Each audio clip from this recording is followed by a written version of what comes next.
Radio High presenta Judíos y Cristianos. Dos caminos, una redención. Un espacio semanal de diálogo sobre cuestiones litúrgicas y teológicas. Domingo de 9 a 10 de Argentina. Marcelo Aptekman nos sumerge en similitudes y diferencias entre los hermanos. Judíos y Cristianos.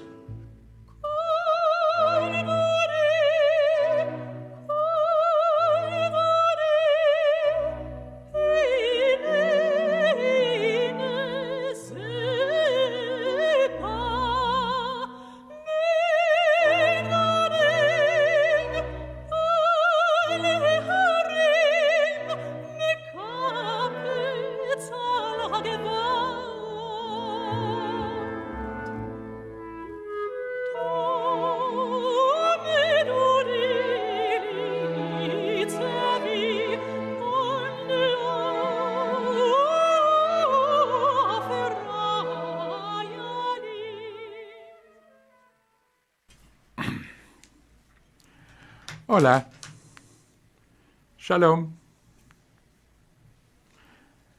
buenos días. Este programa lo estamos grabando el miércoles. Se va a ver el domingo 25 de mayo. Feliz 25 de mayo. Les cuento. Vengo hace un ratito de una reunión en la que me enteré que el próximo jueves 29 de mayo va a haber un evento muy emotivo y muy importante. Resulta que la Fundación Shalom, que es una fundación constituida hará un año, creo, algo así, o dos, no sé, acá en la Argentina, y que dedica sus esfuerzos a promover, contribuir al diálogo interconfesional entre judíos y cristianos, y especialmente en el plano teológico litúrgico. Bueno, la Fundación Shalom, que tiene mucho que ver con lo que hacemos en este programa, a partir del jueves 29 de mayo va a entregar un premio anual a la persona que más se haya destacado en el diálogo interconfesional. Evidentemente, este primer premio va a ser a un histórico que me enteré quién es.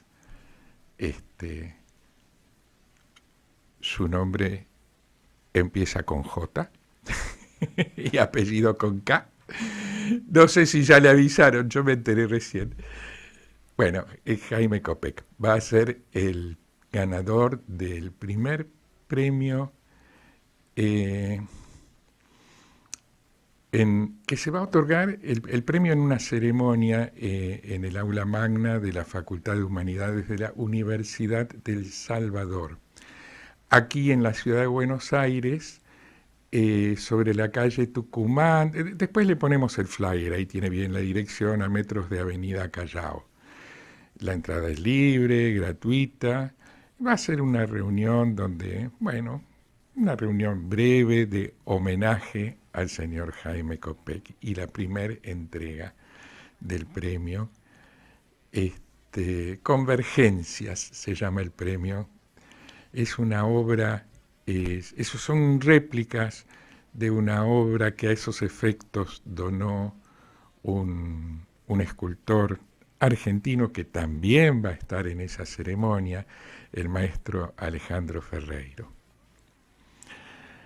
Bueno, quería compartir con ustedes esa noticia porque resulta que los conozco personalmente tanto a Alejandro Ferreiro, querido amigo, como a Jaime Copec, de quien también puedo decir lo mismo, y es para mí una doble alegría, y a otra gente que va a estar allí en la reunión, toda la gente que votó para elegir al ganador, en fin, va a ser una reunión de amigos y están invitados.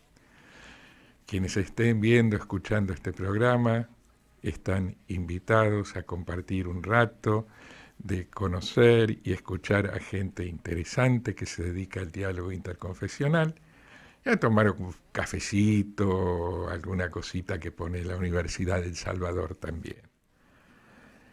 Bueno, hasta acá la invitación esa. Les comento, anoche, martes a la noche, yo habitualmente de 18:30 a 20 coordino un grupo de encuentro, de diálogo entre judíos y cristianos. Anoche tuvimos como invitado a un rabino, el rabino Ari Stockman, que está residiendo en España, creo que es en Canarias, ahora transitoriamente de visita en Buenos Aires. Bueno, lo tuvimos a él en el programa y salió un tema donde yo no me pude contener en un momento y empecé a contar cosas que yo pienso. Vieron, cuando uno invita a un orador lo tiene que escuchar por buenos modales, pero luego por suerte en el grupo hay espacio para intercambiar ideas, ¿no? Y me di cuenta anoche que lo que yo estaba diciendo tiene que ver con lo que se leyó o rezó en las iglesias el domingo anterior, 18 de mayo, y con lo que se va a rezar el día que se emita este programa, el domingo 25 de mayo, con lo que dice el leccionario. Tiene que ver con las dos cosas. Y entonces por eso traigo el tema de esa conversación de anoche, porque salió tangencialmente tal vez, pero salió el tema de la kashrut. Las normas de qué es comer, qué es la comida apta para que la consuma un judío. ¿Vieron? Todo el mundo sabe que para los judíos no es apropiado comer carne de cerdo, que está prohibido. Bien, para los musulmanes también. Pero no es esa la única norma. La kashrut tiene muchísimas normas: no mezclar productos cárnicos con productos lácteos es otra. No consumir nada que tenga sangre. La sangre está prohibidísima, así que ya saben, morcillas kasher no existen. Bueno, y de golpe me di cuenta ayer que hoy en día, para los cristianos, estos temas son temas totalmente distantes, ajenos, que supuestamente no tienen nada que ver con la enseñanza de Jesús y con el cristianismo. Pero resulta que me acordé que el domingo 25, el leccionario trae a colación la lectura de un capítulo, unas páginas de Hechos de los Apóstoles, que narra que el Concilio de Jerusalén, dicho sea de paso también San Pablo en Corintios 1, enseñaban a los discípulos del movimiento iniciado por Jesús, a sus discípulos de otros pueblos, las ovejas perdidas de la casa de Israel y los gentiles que se les sumasen, a respetar las normas de la kashrut. A ver, esto es fundamental. El primer concilio de la Iglesia cristiana dio instrucciones precisas sobre que era necesario enseñar a los que venían de otros pueblos los rudimentos de la kashrut, igual que San Pablo. Es decir, ¿por qué? Si bien es cierto que estas normas son para la tradición judía estrictamente obligatorias para los judíos, que las cumplan o no, cada uno es cada uno, cada cual es cada cual, eso es un tema aparte. Hay quien cumple y hay quien no. Pero para los cristianos eran una enseñanza de una conducta optativa, no obligatoria, No obligatoria porque al alejarse de la alianza, al volcarse a la idolatría, los miembros de la casa de Israel, se rompió la alianza con ellos, se volcaron a la idolatría, ya está. Ya no pueden volver a cumplir con las normas de la alianza como si nunca hubieran pasado nada. Es como un divorcio. Se divorciaron, se rompió la alianza y ya no pueden volver a casarse de vuelta. Pero por fe en Jesús, esta es la enseñanza a las ovejas perdidas de la casa de Israel, por fe en Jesús, por la misericordia de Jesús, pueden volver al Padre. Es decir, por otro camino, acompañar el culto israelita. Esto era, en esencia, la enseñanza de Jesús que hoy los cristianos no recuerdan.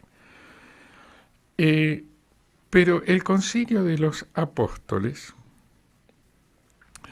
enseñó que había que enseñarles, dictaminó que había que enseñarles a los que vinieran de otros pueblos qué es la kashrut. Y les leo. Entonces, algunos que venían de Judea enseñaban a los hermanos: si no os circuncidáis conforme al rito de Moisés, no podéis ser salvos. Y como Pablo y Bernabé tuviesen una discusión y contienda no pequeña con ellos, se dispuso que subiesen Pablo y Bernabé a Jerusalén, y algunos otros de ellos a los apóstoles y a los ancianos para tratar esta cuestión. Entonces, ¿qué pasó?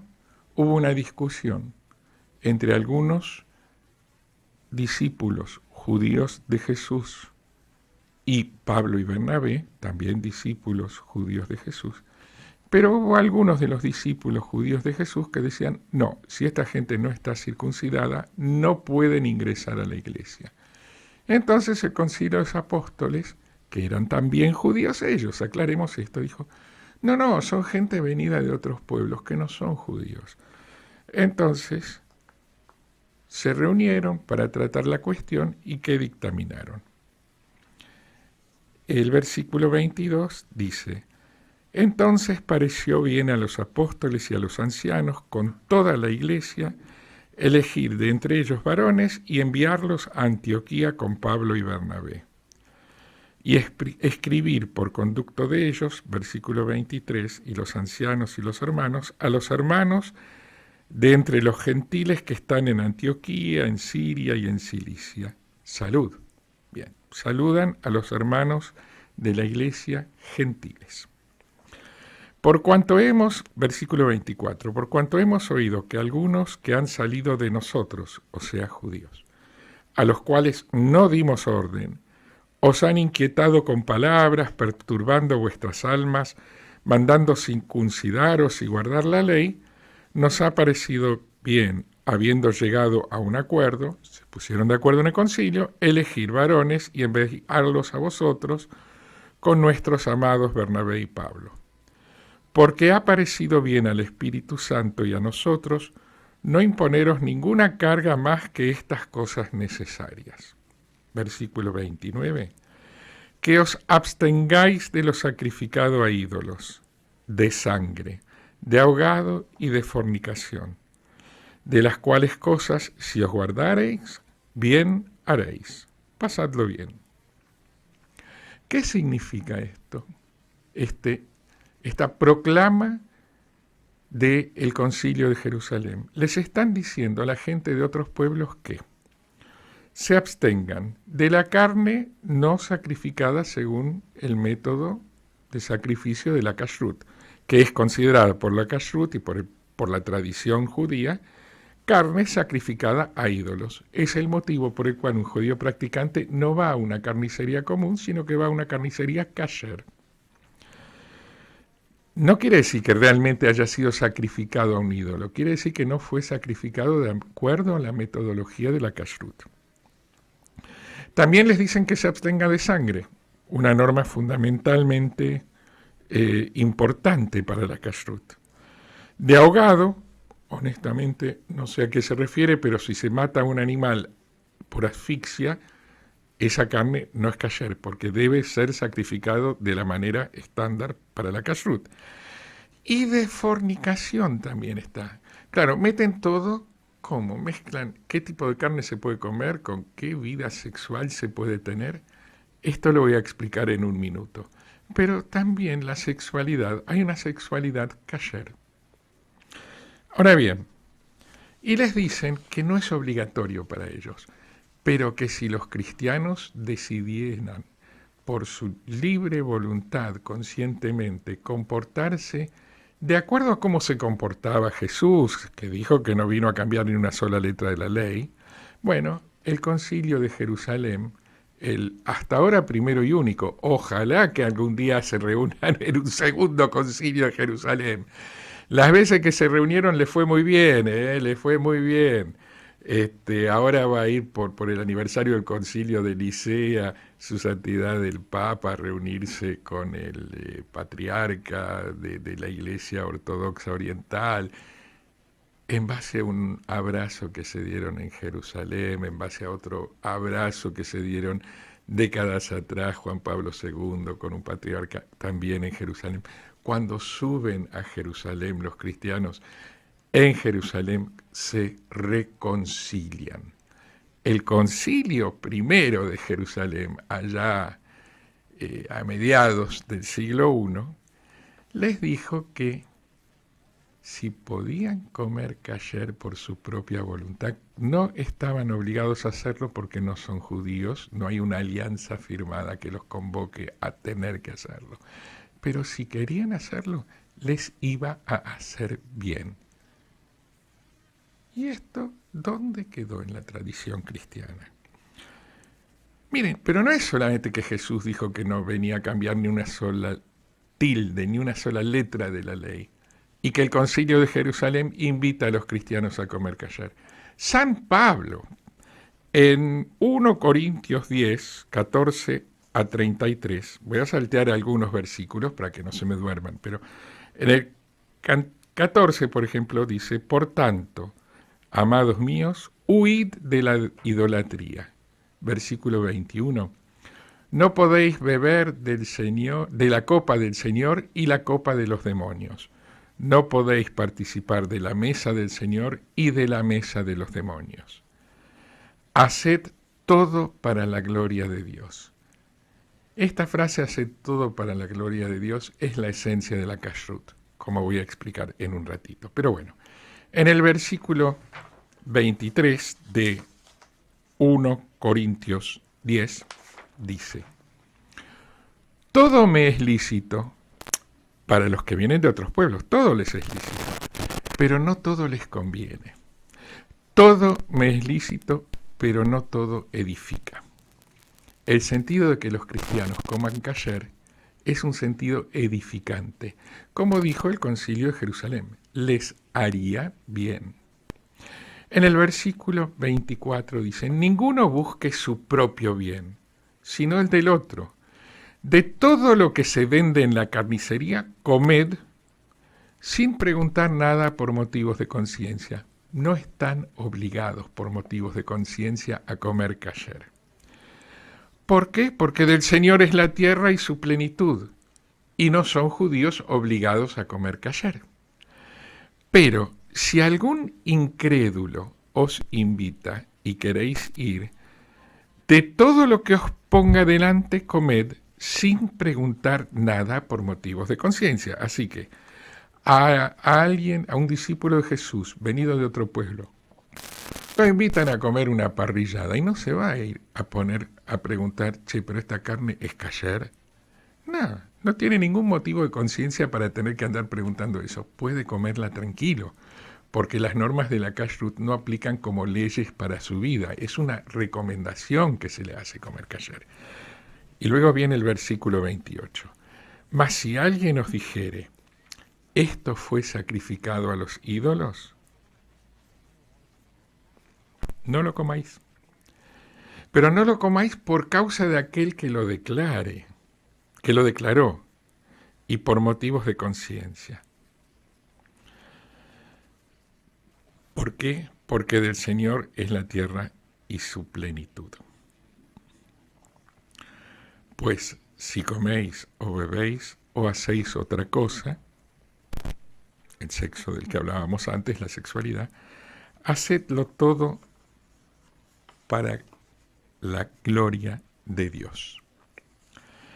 Ahora, ¿qué pasó con esta parte de la enseñanza de Jesús, que dijo que no vino a cambiar ni una sola letra de la ley, y que vino para las ovejas perdidas de la casa de Israel y las gentes de otros pueblos que se quisieran acercar al Dios de Israel?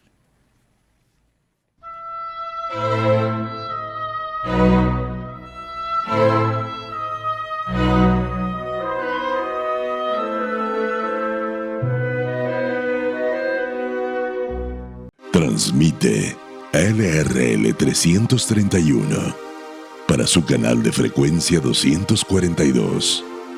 Radio High 96.3, la radio judía de Latinoamérica. Bristol Medicine, medicina prepaga. Cumplimos 25 años cuidando la salud de miles de familias. Cotiza hoy tu plan de salud y obtén hasta un 25% de descuento. Ingresa ahora a bristolmedicine.com.ar. Bristol Medicine, medicina por médicos. Registro Nacional de Entidades de Medicina Prepaga 110510, Superintendencia de Servicios de Salud, Órgano de Control de Obras Sociales y Entidades de Medicina Prepaga.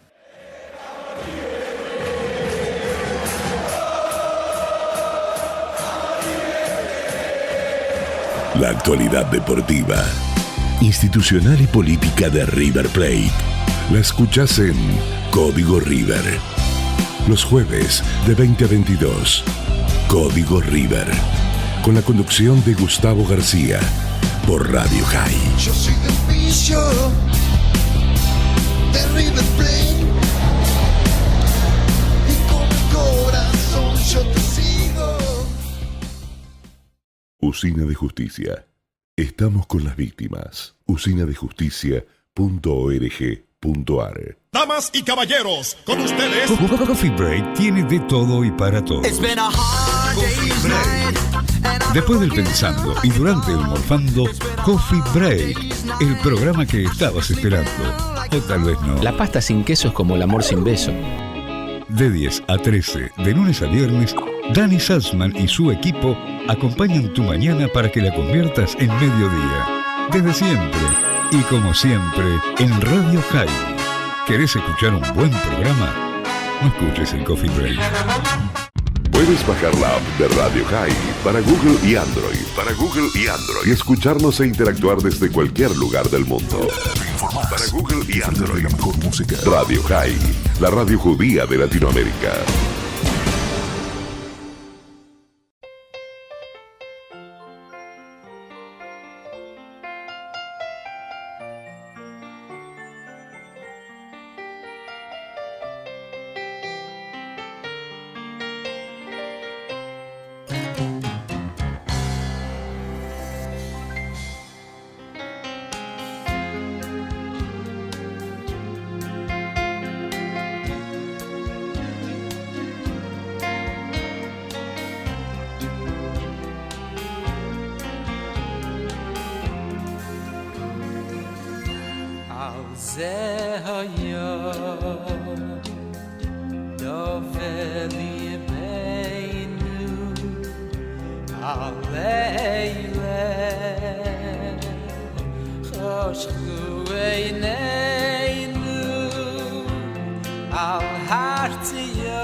ימירך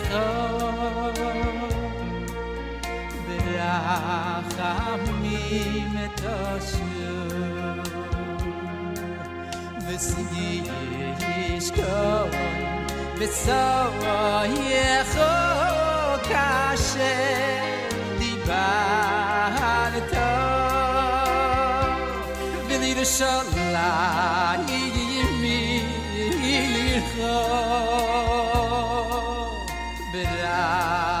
ברחמים תשוב ושישכון בסוייך כאשר דיברת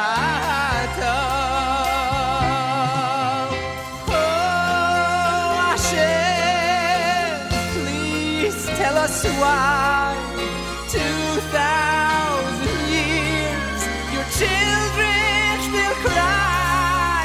We feel so alone. Please bring us home. Venim nesohir al tilo. Uvenei oiso. Bekoroi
¿Qué pasó con esta enseñanza que no solo fue impartida por el primer concilio también de Jerusalén y por San Pablo?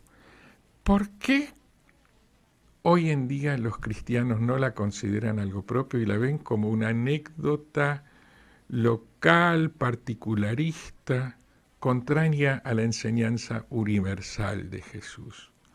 Una enseñanza incluso tan propia de los judíos que hoy tal vez ya no tantos, no sé, veremos qué pasa después de la intifada europea, cuánto vuelve de aquello, pero hubo siglos enteros durante los cuales se obligaba a los judíos, aún ya conversos, a tener que demostrar que comían cerdo para no perseguirlos como relapsos en el judaísmo.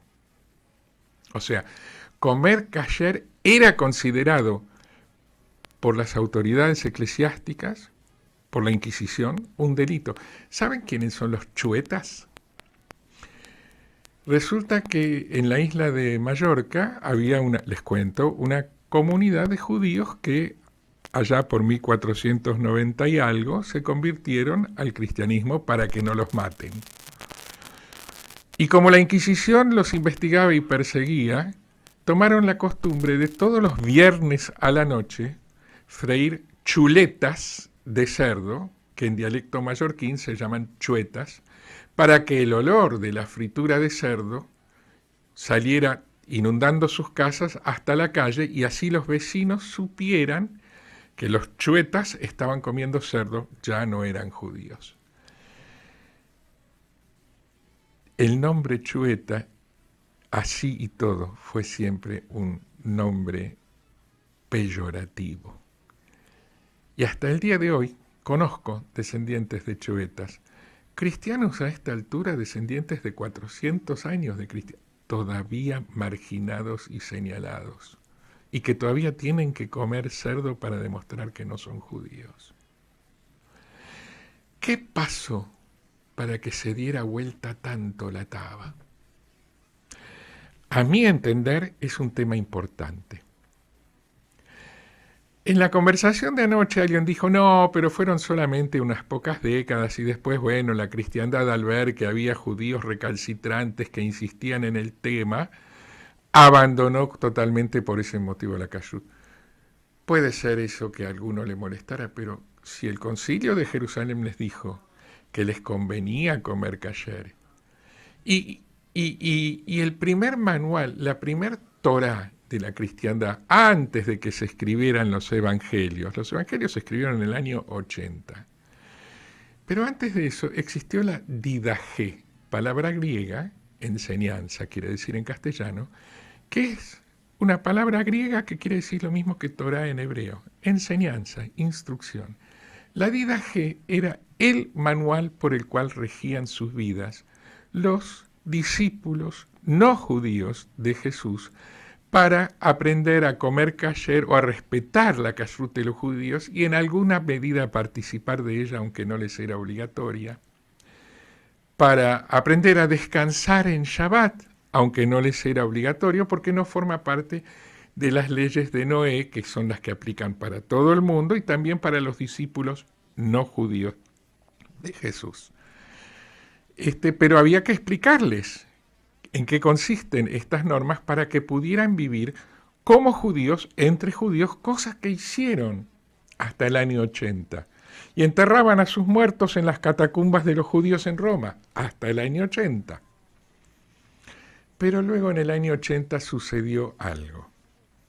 Resulta que en el año 70, cuando fue destruido el templo de Jerusalén, el segundo templo, el construido, digamos, el construido después del retorno de Babilonia y ampliado por Herodes, cuando ese templo fue destruido, estaba establecida la costumbre para los judíos de todo el mundo de contribuir con 2 shekalim al año, 2 monedas de plata, los jefes de familia, como un impuesto voluntariamente pagado para seguir siendo considerado miembro de la comunidad judía.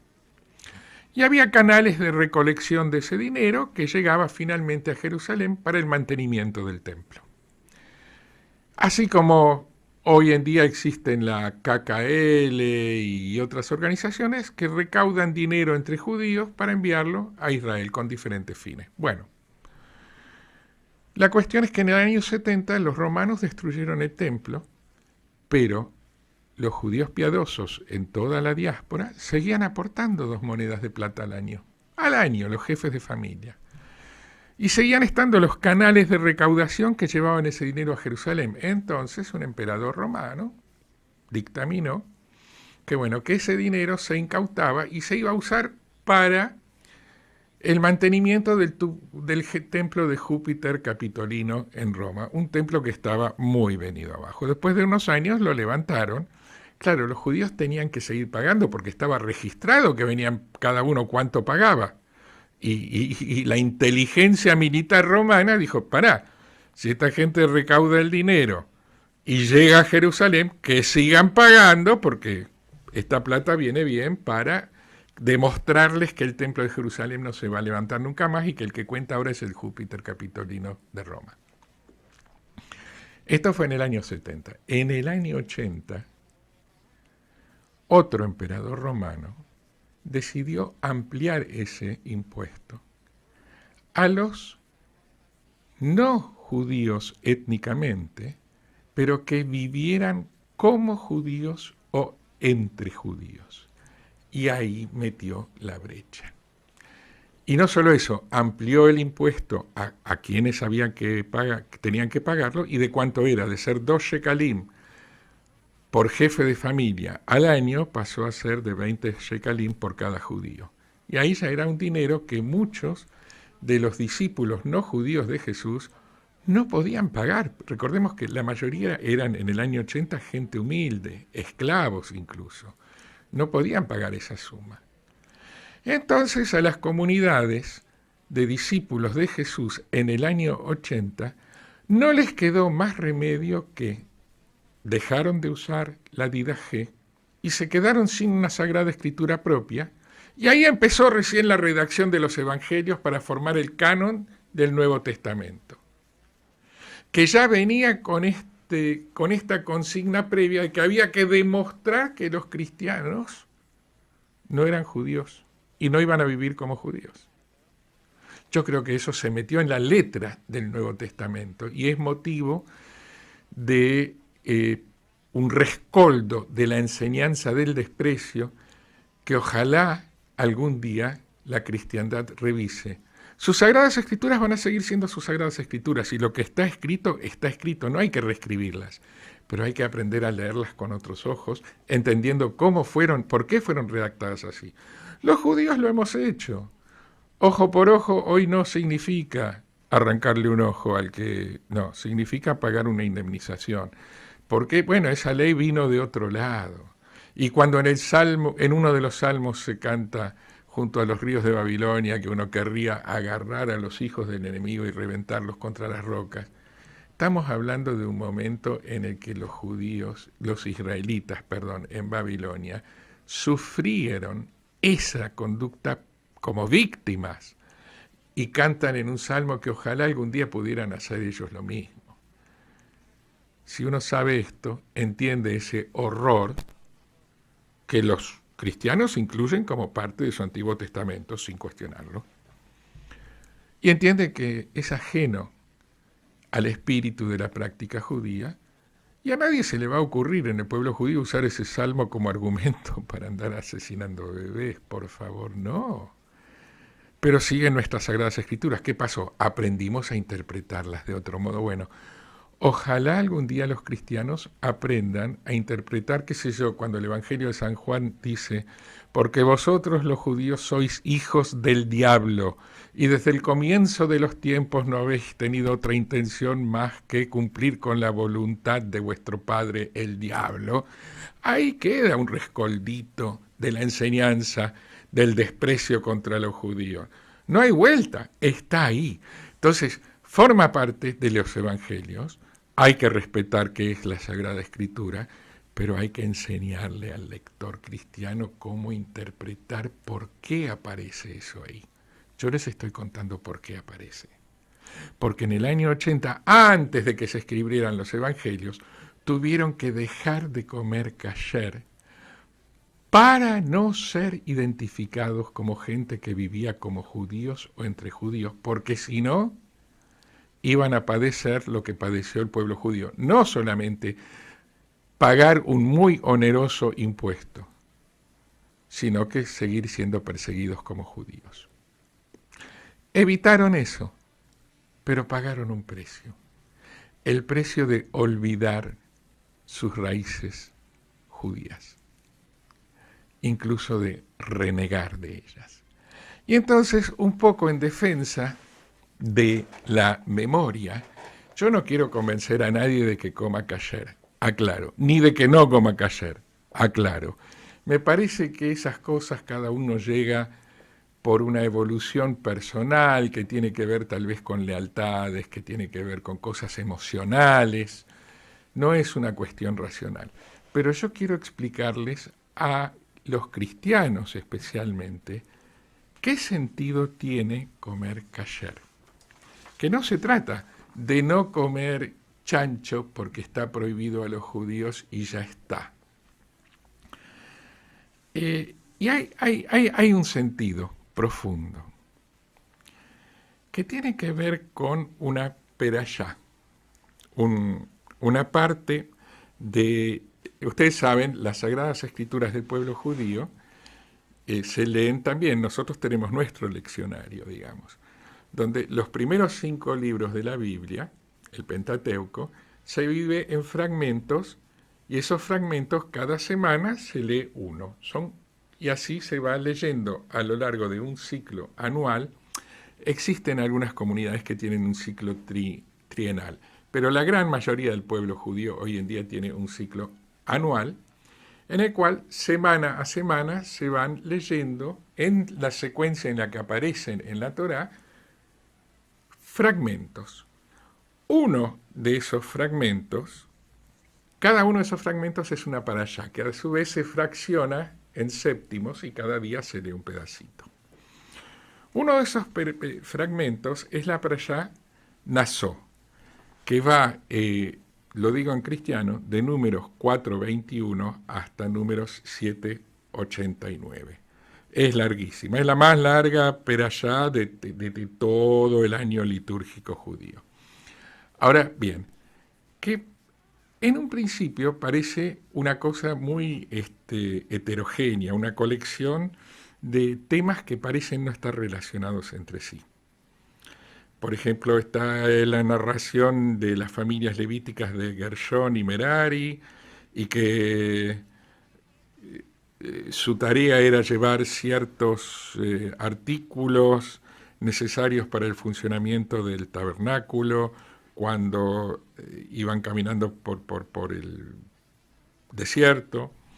Luego hay 2 breves leyes acerca de cómo apartar a la gente contaminada del campamento, y luego que cómo es la restitución de un bien destruido accidentalmente, como sea, y luego el ritual de la sotá o sota, que es cuando cuando un hombre sospecha que su mujer le ha sido infiel, va y con la mujer y un Cohen realiza un juicio por ordalía, le da a la mujer un papelito en el cual se ha escrito con una tinta especial hecha con polvo del suelo, y se ha escrito el nombre del Señor, ¿no? Bueno, y ese papelito con el nombre del Señor se disuelve y ella tiene que beber.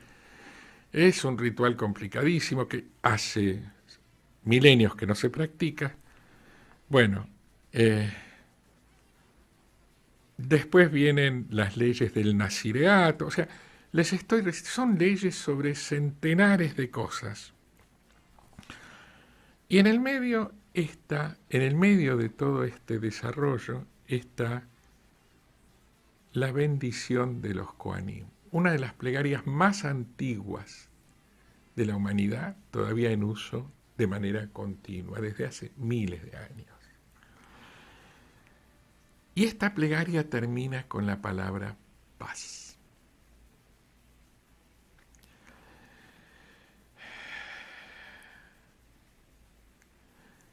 Y luego sigue una cantidad de normas y leyes aparentemente desconectadas unas de otras. Entonces los rabinos, estudiando esto, un día dijeron, pero ¿qué tienen que ver todas estas leyes? Ya me escucharon las que nombré antes, con la bendición sacerdotal y con las leyes que vienen después. No se entiende. Hasta que un rabino medieval, parece que fue Nachmanides, dijo, la centralidad del rezo de los sacerdotes es lo importante. Y lo importante es que termina con la palabra paz. Y lo que podemos aprender de toda esta larga perashá es que la paz se construye con miles de pequeños pasitos. El camino hacia la paz como algo, no ausencia de guerra solamente, como integridad holística, como completud. La paz como la armonía que hay en una orquesta que ha ensayado, donde cada uno toca su parte, y su parte es muchísimo más que lo que toca individualmente es una parte de un todo completo, integral, armonioso. Eso es paz. Y las normas de la Kashrut, vuelvo a lo que estaba comentando antes, que perdió la cristiandad, tienen que ver con que el camino judío, para el pueblo judío, no para los cristianos, es un camino que nos enseña cómo servir al Señor, al Altísimo, en infinidad de detalles. Todos, judíos, no judíos, todos estamos de acuerdo en que queremos un mundo mejor. Pero ¿cómo llegamos de este mundo que tenemos de acá al mundo que se viene? ¿Cómo se va para allá? Bueno, la práctica judía enseña pasitos de bebé. Uno de los pasitos de bebé es que todo lo que comas sea para gloria del Creador, es decir, respetando sus normas con amor y devoción. Ha habido quienes han intentado explicar que la kashrut tenía motivos higiénicos. No sé, no me parece. No me parece porque los motivos higiénicos que puede dar la ciencia médica, aunque sean convincentes, tienen que ver con un conocimiento en transformación y el día de mañana puede resultar que sea muy insalubre lo que hoy parece saludable. Así que no me parece que esa sea la argumentación. En cambio, entender que forma parte de un programa de vida que incluye la no fornicación. Es decir, está muy bien el sexo, y no solo para reproducción, también para placer, pero dentro de un contexto, que en el caso de la tradición para judíos es el contexto del matrimonio, y no fuera de él, y solamente en el matrimonio. Habrá gente que me diga que aburrido, puede ser, no sé, pero para el pueblo judío esa es la norma, que haya judíos que no la cumplan. También es cierto. Y no soy quien para juzgarlos. Pero el punto es que la práctica judía es para que un pueblo en particular se comporte según las normas que el Señor le dio y que sus sabios vienen interpretando desde hace siglos sobre cómo vivir cada momento del día e incluso hacer que ingerir un bocado sea un acto de santidad, por hacerlo para gloria del Creador. Este aspecto de comer un asadito, yo creo que en la cristiandad se lo han perdido. Y no se dan cuenta de que lo han perdido porque metió la cola el diablo. Metió la cola el imperialismo romano que les hizo una pregunta terrible. Cristianos, discípulos de Jesús venidos de otros pueblos, ¿viven como judíos o entre judíos? ¿Sí o no? Y eligieron vivir aliándose con Roma. E hicieron bien, sobrevivieron gracias a eso, proliferaron, pero perdieron algo en el camino. Ahora que el Imperio Romano ya ha desaparecido y los discípulos de Jesús siguen transmitiendo una parte de sus enseñanzas y los judíos seguimos desarrollando nuestras vidas dentro de la tradición interpretativa judía. Los cristianos tienen ahora la posibilidad de volver al Dios de Israel, retomando las cosas que les quiso dar Jesús, el Concilio de Jerusalén, San Pablo, y que Roma les quitó. No la obligatoriedad de comer kasher, que esa nunca nadie tuvo intenciones de imponérsela. Simplemente, como dijeron los apóstoles,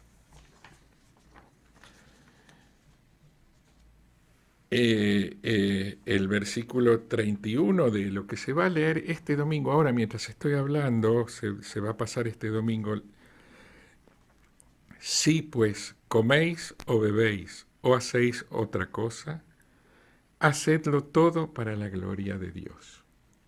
Esa enseñanza del Concilio de los Apóstoles me parece que merece ser recordado qué significaba en su momento y por qué la cristiandad perdió la conexión emocional con ese significado.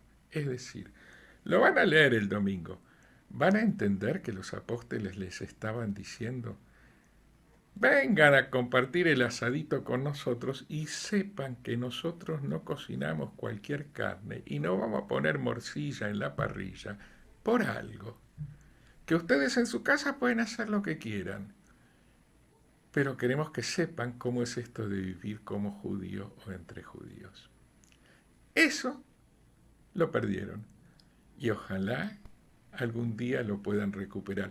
Yo creo que sería uno de los frutos más lindos del diálogo entre judíos y cristianos, y es un fruto accesible, que no implica que por ese motivo dejen de creer en Jesús, ni de invocar la intercesión de María.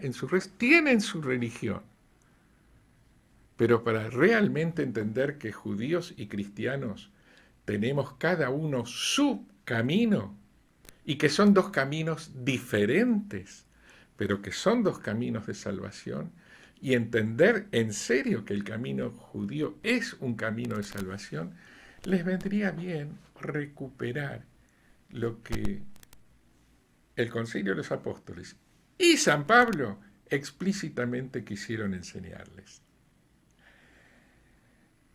Bueno, estas reflexiones me motivó el encuentro de anoche, al que los invito, a ese grupo de los martes que me toca coordinar. Tengo el gusto de poder ayudar, poner el hombro ahí. Están invitados a participar cuando quieran, también es gratuito ese encuentro de todos los martes de 18:30 a 20 por Zoom. Y bueno, y ojalá podamos vernos personalmente el jueves 29 de mayo, de 18 a 19 horas. Va a ser, creo, un encuentro corto en el aula magna del tercer piso de la sede de la Universidad del Salvador, para darle al señor Jaime Copec, que les comento, él fue el que recibió a Chiara Lubich, la fundadora del movimiento de los focolares, acá en Buenos Aires, cuando él era presidente de la B'nai Brit, hace décadas. Pero no fue ese el único hecho. Le ha dedicado su vida, entre otras cosas, al diálogo interconfesional, y por eso mereció este premio que se le otorgue. Pero, bueno, por ahí alguno se acerca. El jueves 29 será un gusto saludarle personalmente y darle la bienvenida en la Universidad del Salvador.